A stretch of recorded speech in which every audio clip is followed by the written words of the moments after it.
It's your boss, International Zoe. Met this brother the other night. My man Rick from the West Coast. LA in the building. Let's go. Let's get it. Opening a business out here. We're going to talk about it. While we lace him up. Yeah, I need to get right. I'm a little, you know what I mean? And why to LA? I'm a little, you know what I mean? So what part of California? You LA, California, that's where you from? Originally from Louisville. Originally from Kentucky. Okay. But been living in LA. You got like a little country accent. Mix, yeah. that shit don't leave me, man. It don't leave me. It's all good, man. Yeah, Louisville, man. Derby City, Muhammad Ali, all that. Okay. From the same actual hood as Muhammad Ali. Nice. So how old were you when you moved to LA? 18. 18 years old. Okay. Yeah. So you already had most of your personality from Louisville already embedded in you. How was that different, man? Because that's a hell of a move. Shit. From Louisville, Kentucky to LA. Man, it was different getting used to it because, you know, in Louisville, it's like, it ain't as fast paced as LA, you know what I'm saying? Right. So it took a little minute to get used to that as far as just the traffic and all that shit, having to plan your day out through the traffic, and it took some time to get used to it. Then also dealing with just, you know, being out there, understand the politics of just the streets of the gangs, and you know, it took some time to get addressed over or whatever. But I got used to it real quick, man. Do you think in any way you was did you get involved with that whole type of lifestyle from being there? Was it influential on you? Like gangs? Yeah. Nah, I ain't never really been a gang dude, you know what I'm saying? I know a lot of cats that sing gangs and stuff, but that just never been my thing. I always been on trying to get some money somewhere. And I guess you was already old enough and you kind of already had your personality where you probably was too old to be like influenced like that. Yeah. Okay. You know, like I said, I know a lot of, you know, gang bangers out in LA for sure, but it just wasn't me, you know what I'm saying? It just ain't my lingo. I'm more on the business side. So that's what I be on, man. So you was pretty much done with school when you got there. Did you go to college there, or did you just start working when you got to I was going to school for a little bit. I was doing some school out in Arizona too. Okay. And I was going to play some ball. I was going to go and play some ball at Arizona State.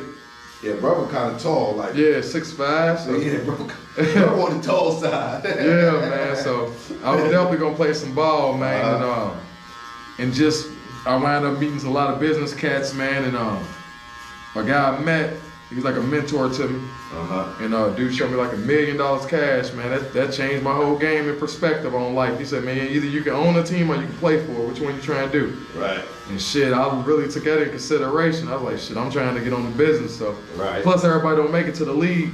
So you also got to take that in consideration. Right. So I wasn't even trying to basically have my whole life shattered by not making it to the league and politics and all that shit. So, right.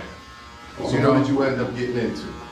Business-wise? Real estate. Real estate, yeah. Okay. Yeah, I got an auntie who's really successful in real estate in San Diego. Right. So by me being right in LA and her being in San Diego, it was, you know, it was perfect. So she was your mentor. Yeah, she gave me a lot of game on some stuff, and I just kind of took it and ran with it and used it to my advantage. So did you started your real estate in LA? Yeah, I started in LA and also in Arizona. And in Arizona, because you went back. Yeah, I got at school and you got into the real estate. Yep. Man, that's kind of dope. Yeah, so how many properties you got out there, if you don't mind asking? LA, I got 3. I had more, but I was liquidating, selling a lot of stuff. And then in Phoenix, I had like 17 properties, but I ended up selling a lot of those too. So now I got like about 5 of those out in Phoenix. Yeah, and then just bought some real estate property here in Brazil for the club. So Yeah. So what brought you to Brazil, Rio de Janeiro? What brought you here? Man, I've always traveled out here, man, just to vacate. You know what I'm saying? I travel the world. So I go a lot of places, but Brazil's probably like my favorite country. I just love the culture, love the people, love the food. It's a good vibe. So when I heard that, you know, they just showed me mad love, man. Any other country I go to is different. Being a brother, Right. going to other countries compared to coming out here, I feel like I'm more. To me, it's like second home, you know. I definitely mentioned that in one of my videos. Yeah. I mentioned that I don't feel, and it was simplistic, but I just felt like I said in one of my videos that when I'm out here in Brazil, I don't feel like the only black dude when I walk around. Yeah. And that feeling I got in some other countries, you know, like you stick out more in other countries, even though they might have some black Colombians and other countries, you know, they got some brothers of darker hue and sisters of darker hue. To me, it still felt predominantly Euro.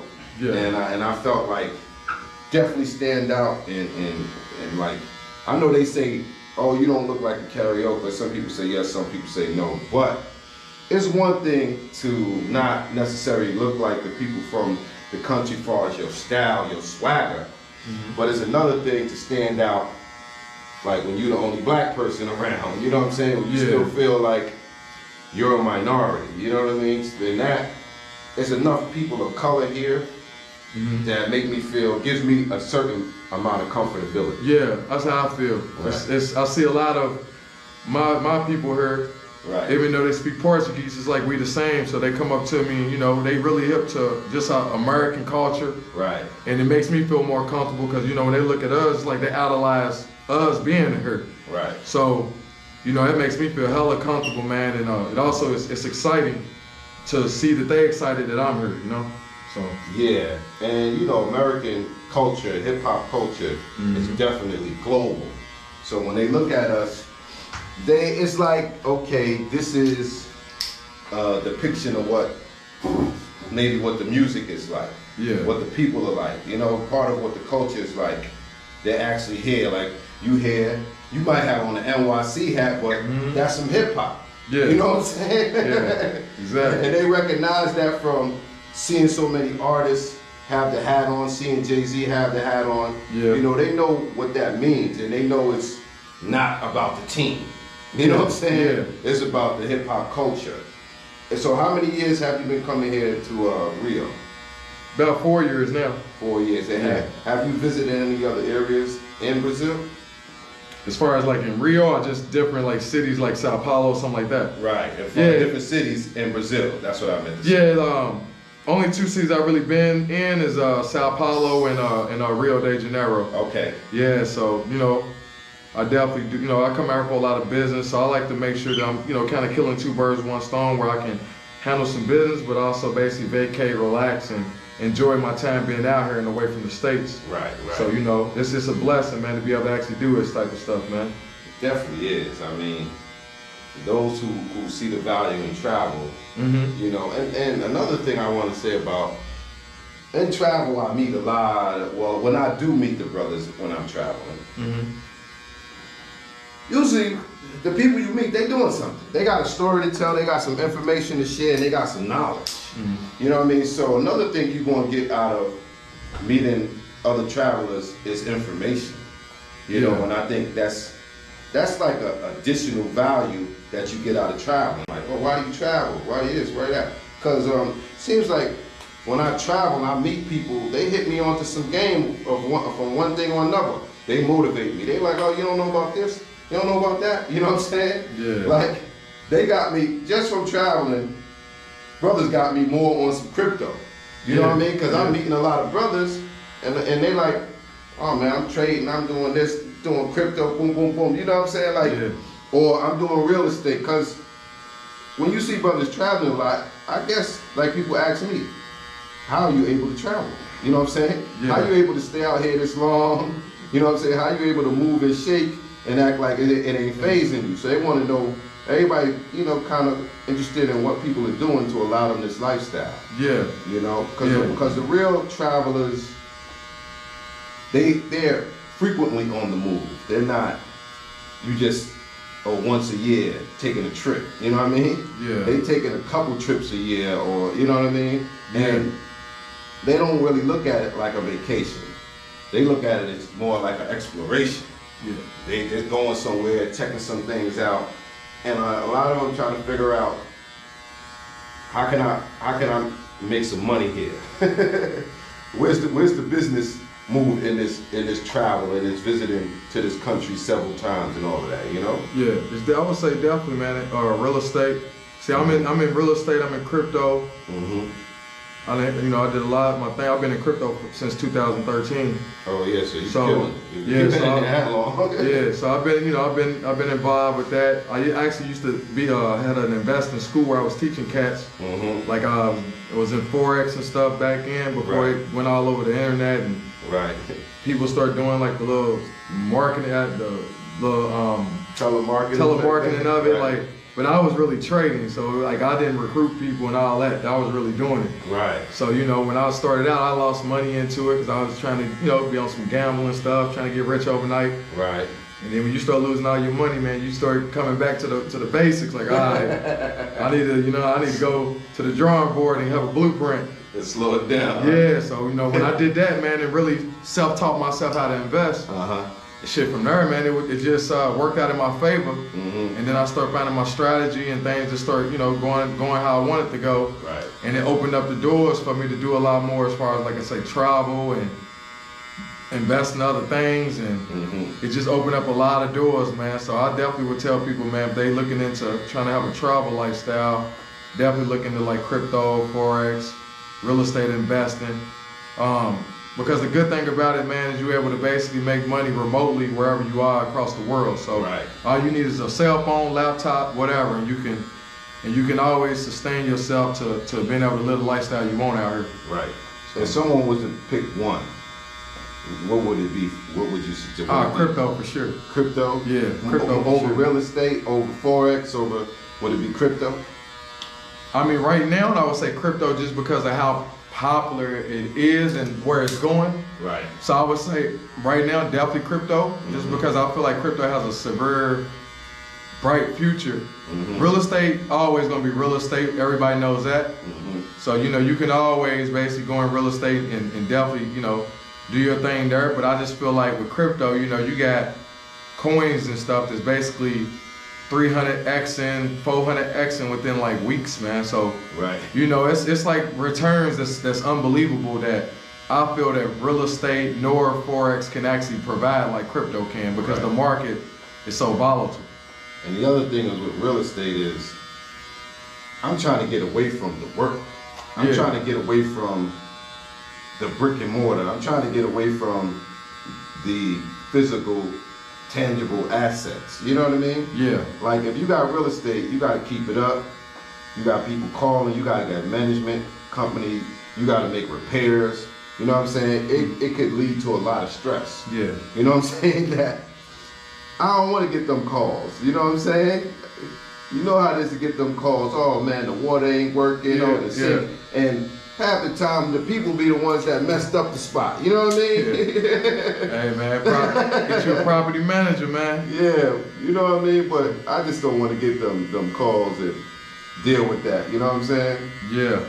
So I'm leaning more towards some other type of investments outside of real estate. Real estate is cool, and I'm gonna get me a few pieces. Yeah. But I don't think that's not gonna be my major part of my portfolio. I understand that, and like I say, that's why I say I would recommend crypto, because like I say, it's not dealing with anybody. You're able to it's all about yourself and what you putting your money into, what you basically believe is gonna, gain for you, and build a lot of passive income. Because a lot of thing about crypto, it's a lot of passive income being generated. So when you invest in a lot of these coins, you actually able to they call it staking. So you can stake let's say for example, if you own like Ethereum or something, you can actually stake your Ethereum, and actually by you staking it, it's like you're taking what you already have and you put it on a network to where you help the network run faster, and they'll reward you in that currency. So it's like that money's making money on the appreciation, but you also getting paid like a dividend, basically, if I would say, where they paying you more Ethereum than what you already had. So because you invest in it? Yeah, you basically putting it up on the network to help them secure the network to keep it running. So they'll reward you for that. So it's a lot of things in crypto, man, where a lot of people, you know, I got a lot of friends who that's living in different parts of the world because of crypto. You know, I got a good friend who lives in Thailand, and I mean, this dude living on some of the most beautiful islands in Thailand, man. Right. And it's all based off crypto, man. And just to see that this is changing people's lives, man, and this is for real.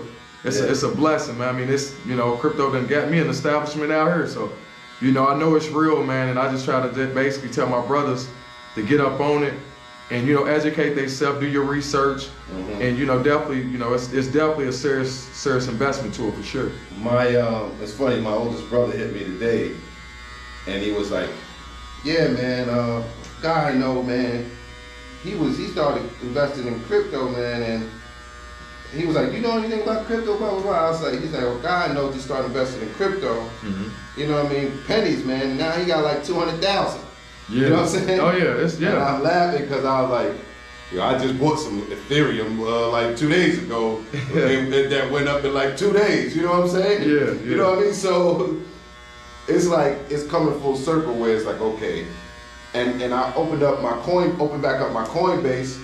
You know what I'm saying? And I had some Bitcoin, and I was like, oh shit, I forgot I had bought some Bitcoin a while back. You know what I mean? Yeah. So it's like, man, it's like coming right in my face. Like, this is where you gotta go, brother. And there's already people there, and some people saying, oh, it's late, but it's early. It's early. Yeah. I heard some people say, no, it's early. It's definitely an early thing. A lot of people's kind of shy away because when they look at the Bitcoin price, you know, Bitcoin price is about what, 60,000, almost 60,000. So, and I remember when that joint was like, whew, if you bought some Bitcoin back in the day, ooh, you straight right now, man. Oh yeah. Bitcoin is a beautiful thing, man.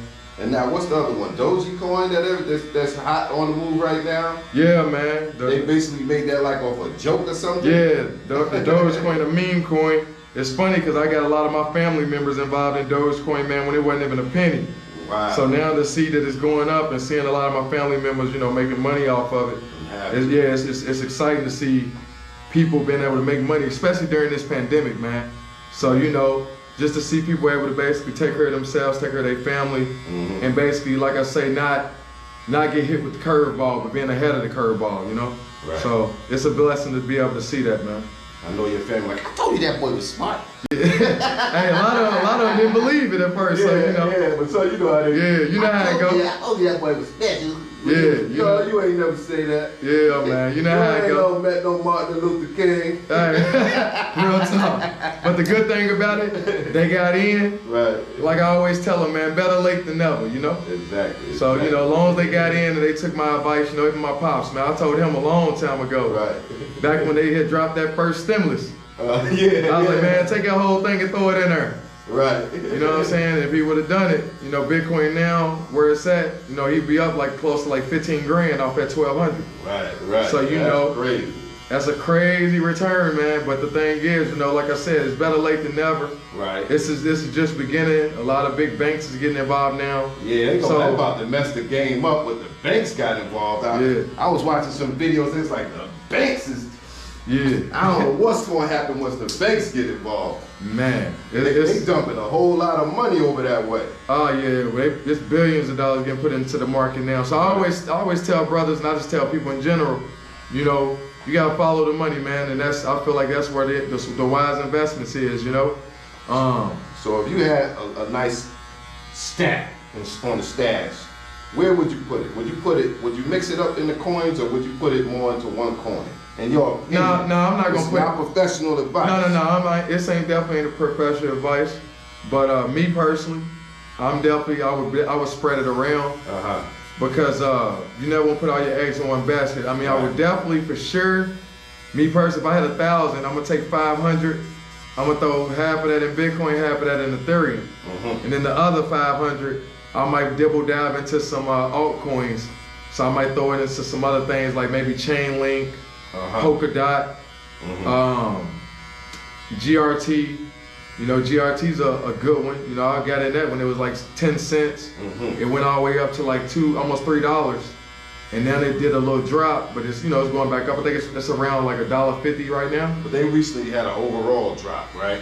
Yeah, the whole market did, but Yeah. but now they went back up. Like today, it jumped back up. So it's exciting to see that, man. It's picking up some momentum, and you know, a lot of people, man, was selling because you know they was getting scared about the market. But you just gotta have strong hands, man. And everybody's selling. You supposed to buy. Yeah, buy. So you getting money. Yep. Money making Mitch. Money making Mitch, And man. you decide to take some of your earnings, your winnings, and open up a bar, restaurant, sports bar, restaurant, Yeah. and It's gonna be in Lapa. Lapa. Yeah. And if So- anybody knows Lapa, they know that's one of the party districts out here in Rio de Janeiro. Big party district. And is this your first venture into restaurant? Yes. Okay. Yes, this is my first venture on a restaurant, like bar type of thing. I've been around the type of industry a lot through a lot of business friends and people I dealt with, so I'm familiar with how it runs and things like that. But this is like my first actual piece of the path, you would say, on my own. So I'm really thrilled about it. We getting everything together, so it'll be up and going here within the next couple months. Honestly, did it based off my brother. My brother was murdered, so I wanted to basically just do something for my brother, keep his name going, and the dopest thing is to be able to basically make it to where make him a tourist attraction. So What's your brother's name? his name was Robert. Robert. But we call him Lil Rob, so that's what we're gonna call the bar. So whenever you guys come to Brazil and y'all hear about Lil Rob's Boom Boom Room, that's the spot. So we call it the Boom Boom Room because as kids, man, we loved the movie Life with Eddie Murphy and Martin Lawrence, and he always talked about the Boom Boom Room. So man, it was just dope to be able to have something in memory of my brother, and also to give something to his kids, and and crypto allowed me to do that, man. So I'm just blessed and thankful to be able to just count these blessings and, keep positive things going for myself and my family, and, even bringing a positive vibe to Brazil and the people here. So. Right. And tell me about your concept. What's gonna be your concept to make it? Because you told me about bringing people here and doing some things that's not done here. Yeah, like we want to do, because in Brazil it's not a lot of they're not really up to date on our American music as far as hip hop, R&B, and stuff like that. So I want to have a theme where it's more of like since it's a sports bar, like a Hooters vibe. You got like some beautiful Brazilian women as waitresses. We got great food. I want the hookahs, just basically like some back home American vibe, man, but Brazil version. And putting them both together, Right. So it's gonna be dope to be able to put that Brazil culture with the American culture, add the funk with it, and also having the American hip hop with it. Right. So it's just gonna be something where when people come out from the States, they got something that they can basically feel like it's home. Right. And they can go to, and it's just gonna be a good vibe, man. And that's really all I'm trying to do is bring a good vibe and great experiences and memories for people who's traveling, man. Right. And how did you come across the deal? Because you might come out here and it's like, did you come out here looking to open a restaurant, or did an opportunity pass you and you was like, oh wow? Yeah, it was an opportunity that passed me. A good business contact of mine presented me the deal of an owner who was looking to sell, and I basically looked it over and I got in contact with him, and that really went from there, man. You know what I'm saying? When they brought me the deal, I literally seen the whole vision, and I said, oh, I gotta have it. And this was a previous restaurant space. Yeah. So it was already a bar, already basically a restaurant. So I was already coming in, getting it as is. But it just was to me, it was just like a once in a lifetime opportunity, especially of the area that it's in. So by being in that famous area of Lapa, that's like one of their top party districts. Yes. Where they party like crazy. So to be able to have like something that we call our own out there, man. Right. That is the most exciting part. That I feel like that's the most exciting thing, is just to be able to be like, man, it's black owned. And I'm running across some brothers like that in other places too. Some brothers came up on some good opportunities in Dominican Republic. I got some videos coming out with some new restaurant owners in DR. You got brothers like Rob in Colombia, in Medellin. He got 2 Sweet Georgia cafes in Medellin. There's another brother, I haven't met him yet, but he got a spot called Brooklyn, something like that, Brooklyn restaurant in Medellin as well. And then there's another brother, Rob, out there. He has a lounge, you know what I'm saying, a rooftop lounge. So brothers is definitely making some moves internationally, which is beautiful. And of course, when we're there, we support them because coming from America, we expect a certain type of service. You know what I mean? That sometimes that type of level of service is not provided in some of these countries, or they just don't know what we want. You know what I mean? Like, you gotta go hard to get some ketchup and get some hot sauce and get some pepper in these places where they don't have those things on the table. They don't understand the palate. You know what I mean? So, hold on, let me go ahead. Just walk through and I'll turn it back on. I will continue with that. Yeah, so where they just don't have the palate to understand what we want, the little simple things that we might want. You know what I mean? So it's a beautiful thing to hear and see you, and it's been my opinion traveling that one of the best businesses to get into overseas is restaurants and real estate. Yeah. Like, to me, like, those are 2 things, that's your best option. Cause I'm a barber, I got barbershops back in the States, but I don't see no money in opening up. People are like, oh, you gonna open a barbershop in Colombia, you gonna open a barbershop in Brazil? Like, nah, cause I can see that's like a regular thing in these places. Yeah. I feel like you have to bring something special. Real estate is people always coming to these beautiful places to visit. Yeah. Restaurants, people who come to visit, coming to eat. And then you also bring in, like, I don't know if there's a Jamaican restaurant out here, you know what I mean? But Jamaican food is to me just as good and universal as Chinese food. You feel me? So yeah, who don't want some Jamaican food? So I don't know if they have it, but Rio could use a Jamaican restaurant. You know what I'm saying? Yeah, exactly. You know what I mean? So there's definitely room for growth in that restaurant side of things. You know. And let's give me a minute and just let you.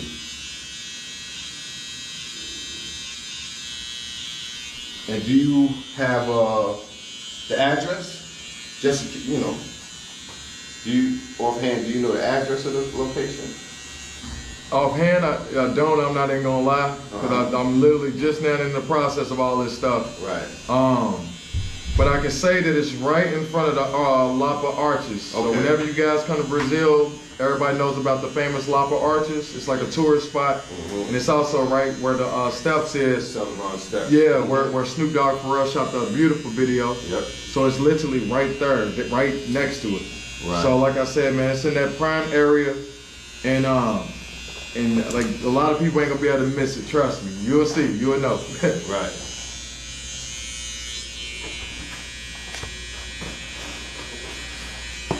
And I think I got the brother hooked up enough to let him go to hold him down. Yeah. You know what I'm saying? He's swervy. Let's get a little close up. He's swervy. I got him taped out. Got the waves showing. You know, he be all right. You know what I'm saying? Business ready, man. Yeah. You gotta look like money. Yeah. My man right here got it right, so you know, appreciate it. Yeah. We just want that VIP table when we come through, you know what I'm saying? Hey, say less, man, say less. You know, you ain't gotta ask. You got me right. All right, now, if you got an Instagram for the space or anything, you can let the people know. Yeah, man, y'all can add me on the IG. It's Success is the Best Revenge, and that's me. All right. Watching Barber World TV. Peace.